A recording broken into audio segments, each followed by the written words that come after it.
Professor Dr. Jennifer Moore, who's not here. She's always with us. We're doing a market capture study of the Massasauga rattlesnakes here, and the effect of prey abundance on how they use the habitat that is here. So eastern Massasauga rattlesnakes are found around many of the Great Lakes states, into southern Ontario as well. They go as far east as New York and as far west as Missouri. And in every state other than Michigan, they are either threatened or endangered. So Michigan is one of the last strongholds for the population. And yeah, they're a candidate for listing under the Endangered Species Act since 1999. All right. While they're not technically an aquatic species, they do prefer wetland habitats. So Pure Cedar Creek is a great habitat for them here. 33% of historical populations have been extricated in the state, which is, obviously not good for them. And the main causes for these declines are the anthropogenic habitat alterations. Wetlands are always being changed into agricultural fields and stuff like that, so they lose a lot of habitat that way. Then also invasive plant species ruin the habitats that they live in, turning these wetlands into monocultures, which, as being ectothermic species, they need the variability to warm themselves properly. And as I said, they're very photogenic. So as Jeff said, much of their habitat has been transformed into agriculture. So because of this, it's left isolated pockets of populations, and because of these isolated pockets, it's very uncertain how these populations will change throughout the future. And each death inside the population, since they're isolated, become much more significant. And so it's important to monitor these populations, see how they change, if they're growing, shrinking, and determine how it changes throughout the years. It's also different land management options are important to look at, because you don't know, maybe burning is causing much death, or you don't know how different ways. Maybe a certain land management is expanding it, having the populations grow, so it's important to look how those affect each population. As I said before, this place is great for rattlesnakes. The wetlands have become our kind of second home here. This is the 4th year of the recapture studies done at PCCI, which is great for these guys, because that's really the best way to understand how these populations work. We hope to estimate population size and survivability of individuals within the populations. And then also, we've just kind of started to do our small mammal trapping. We've set up 96 traps, I think, in the last couple days here across all of our sample site. And we hope to correlate this with snake populations and show that where lots of small mammals are, which is the main food for these guys, you'll see higher use of habitat by these guys, which could be used as an indicator of the habitat use. So you might be able to trap mammals to know that if you could have snakes in an area. So basically what we do on a daily basis is we have 6 different units that we survey, and each morning we go out, pick a different unit. We basically just wander and hope to run into some of these guys and just keep an eye out. And once you find one, we take data on the environmental factors such as substrate temp, air temp, humidity, things like that, to help us better determine where these guys are found and what conditions they can be found in.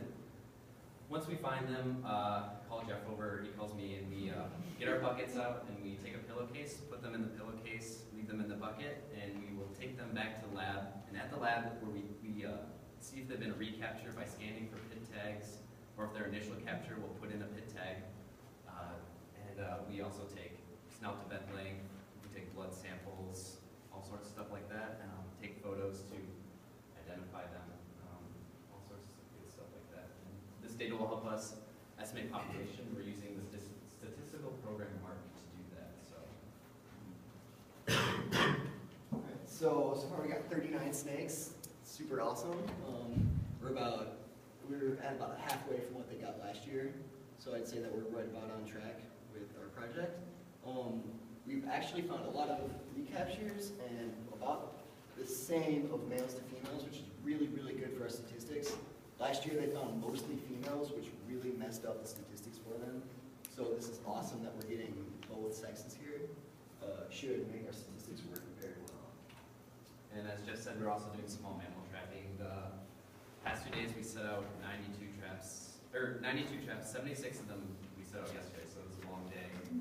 And so basically we have these Sherman traps, live trap, and we bait them with sunflower seed. We placed them through all 6 units, and we estimated about like a small mammal home range apart, which is 25 to 30 meters, so that's how they're spaced throughout the different units. They're baited, I think I said that, they're baited by sunflower seeds. We left the doors open right now for this week, so they become acclimated to the traps, and on Monday night we will set the traps, and Tuesday we will actually see what we have caught. We are looking, we think we'll find white-footed mice, meadow voles, and jumping mice, which are the primary prey species of the eastern Massasauga rattlesnake. We will tag the animals we have found, see if we capture them again, and see if we can find a density using a Spearman correlation. Well, actually no, Spearman correlation is for the snake habitat and where we find the small mammals. All right, and then also last year, snake fungus disease (FSD) was found in a population of Massasaugas, and we don't really know a lot about this, so we take the utmost precaution going into the field. We've been sanitizing all our equipment before and after each snake use. You kind of see that this guy is not looking too hot. You know, really, you can imagine if your mouth is messed up, being a rattlesnake probably makes it a lot harder to live. It's pretty obvious. So, and then we've been taking swabs on all the snakes that we capture, if we're able to. I mean, sometimes they're too small and we can't really safely swab them, so we aren't able to. But we're hoping that this data could be used for future studies to learn more about this and maybe even protect these guys even more. Any questions, guys? I had somebody ask me last night, what's the biggest one you guys have found so far this year? We found that one that was like 400. grams. Yeah, he's pretty big. I think it was like 67 centimeters, Yeah. roughly. So like 2 feet-esque? Yeah, a little bit. So they're not huge. Yeah, They're very thick snakes. Yeah, yeah, they're fatter. Okay, cool. Yeah, This might be an obvious question, but why does having those sexes affect the efficacy so much? well, it's important to understand the sex ratios for the populations. It's like we said, mortalities between any juveniles, adults, males, females. It really has a large effect on the population and how it will progress into the future. So it's important to understand these sex ratios. Yeah. That, and I think it also has to do with sample size. You need a and- large sample size. Yeah. People do Did- statistical analysis. Yeah. So, I was just wondering, how are you tagging your rodents? I was thinking about them eating food eventually. Oh, okay, so we're hoping, we're gonna set the traps at night and then try to get there as early in the morning so that we don't find any deaths, obviously. But I think how we're doing it is we're just taking little ear tags, we're just a little tag on the ear that we'll be able to use to identify them. The rodents. Yeah, the So rodents. what happens with that little metal tag if it becomes food for one of your snakes? That's kind of where I was thinking about. I'm not exactly sure, We're doing this over a short period of time. We're only doing 2 weeks of small mammal trapping. It's not throughout the whole summer, so I think the idea is most of them won't be getting eaten in those 2 weeks. But our- you may in the future. well, they've done mammal trappings here before, and I'm sure that the snakes, they eat the things live already, and lots of the bones just come out. I'm sure a little tiny tag will not affect.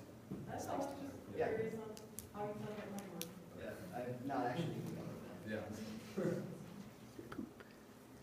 Anything else? So you mentioned using Spearman correlations to figure out what environmental parameters might determine where they are? The Spearman is just for the mammal findings and not the environmental, mammals. So it'll correlate the snakes, where we find higher up, more density of snakes, we hope to correlate that with higher densities of mammals. Just because in some of the other studies we were hearing about principal component analysis or coordinations. So I'm just wondering if there's Oh, right. other statistics that you might use to, I mean, we might, I mean, it'd be interesting More to timely. use, yeah, it'd be interesting Yeah, to we- use all the environmental Yeah, data. we've thought about that, but it wasn't necessarily And our main goal of our study. So we take the data just because while you have the snake there, you want to take all the data that you sure, can. yeah, So you just don't thinking wanna- later when Yeah. it's analyzing it. that'd be a good idea too.